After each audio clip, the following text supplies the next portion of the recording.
Now, Russia's Wagner mercenary group has entered a tactical pause in Bakhmut. The US-based Institute for the Study of War said fighters may have paused their offensive on Bakhmut, waiting for Russian reinforcements. Wagner fighters had so far spearheaded the attack on the Ukrainian city. Earlier, the head of the group claimed that Moscow had cut off official communication with him after he criticised Russia's defense ministry in a public appeal for ammunition. And I'm joined now by DW's Amian Esif, who's in Kyiv. Amian, we're hearing about this tactical or operational pause. Can you tell us more about what this actually means?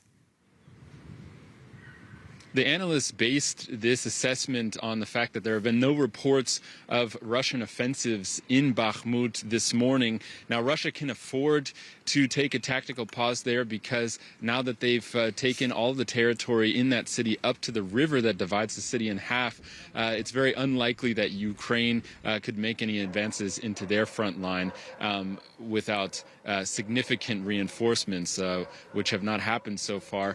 So this tactical pause could be based on the fact that they need a break. It could be due to the reports, the wide reports of a lack of ammunition that the head of the Wagner mercenary group has been complaining about. This could also signify a change in the tactics there. Now, Wagner has had a lot of problems with Moscow recently. There's been an open spat between this private military group and the Russian leadership. And this could signify that the troops are being exchanged here, because we've also seen Russian troops, conventional Russian troops, come into the area in recent days, and they could be replacing the Wagner mercenary group there now in the next phase of the siege of Bakhmut. Can we take a moment to talk about the Wagner mercenary group? How important are these forces for Moscow and for the success of the Russian invasion?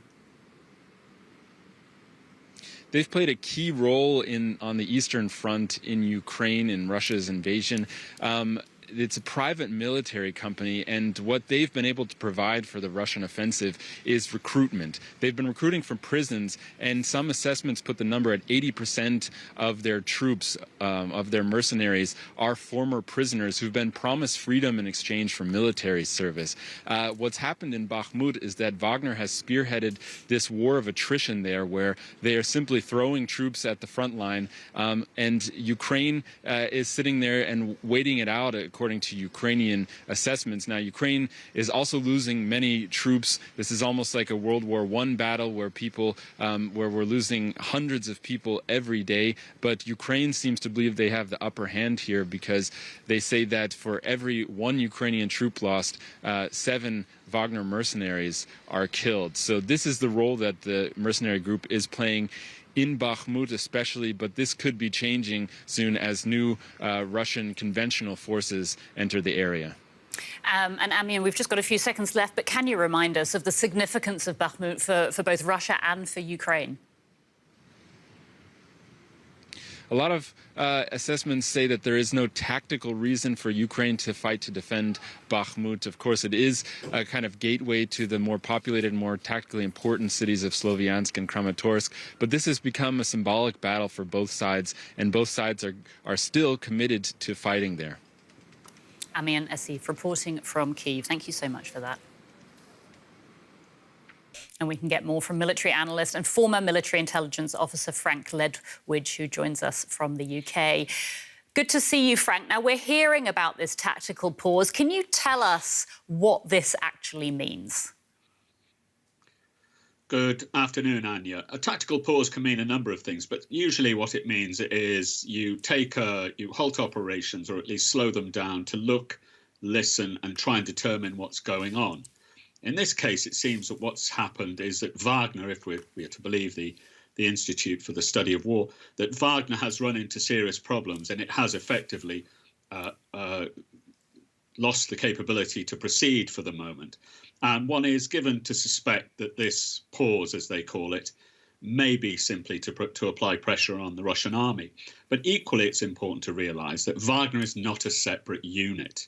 It is very much integrated into Russian command and control, and indeed Russian units help and are folded into it.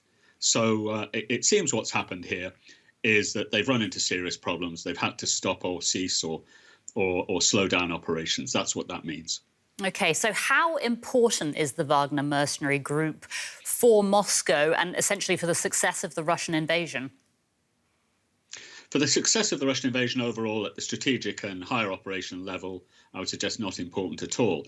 It's assumed an importance here in Bakhmut because 6 or 8 months ago, its leader or managing director, more accurately, because Wagner is a mercenary group, essentially a gangster group, really, assumed the responsibility for taking this town and promised to do so. And this is the fountain and origin, really, of the whole battle. So they've got themselves stuck into this. The army has had to help, and the town has assumed an importance through the investment of resources by both sides. So to that extent, insofar as Bakhmut itself is vital, and it is now strategically vital, Wagner has been leading on this. One suspects now that it's been sidelined, especially since the appointment of General Gerasimov as overall commander in Ukraine. He, of course, also is dual-hatted as the chief of all Russian armed forces. So it's now subsidiary to the main effort. That's the answer to your question. OK. Now, you've described Bakhmut as strategically vital. Can you tell us why, both for Russia and for Ukraine? Yes, that's an excellent question, Anya. It's strategically important now because of the investment that both sides have made in it.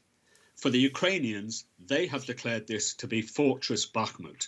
And we understand from battles in the past, be that Verdun or Ypres in the First World War and many other conflicts, so when you declare something important, it becomes important politically. Same for the Russian side. So the importance arises out of the almost a propaganda value it has. Strategic, operationally, which is to say where it's situated, it's not important at all. It's surrounded by hills. Certainly from the Ukrainian side, it's not holding on to a fixed position is not the way they seek to fight. From the Russian side, they've invested vast casualties for very limited gain. From the Ukrainian side, they'd be better perhaps defending somewhere else. But that's not the point now. The point is that this is now a central focus of propaganda on both sides. And that's why it's strategically important. Its loss for the Ukrainians would be quite significant from that perspective. Its gain for the Russians, frankly, fairly limited, except for the propaganda value. Frank, thanks so much for those insights. That's military analyst Frank Ledgwidge. Thank you, Anya.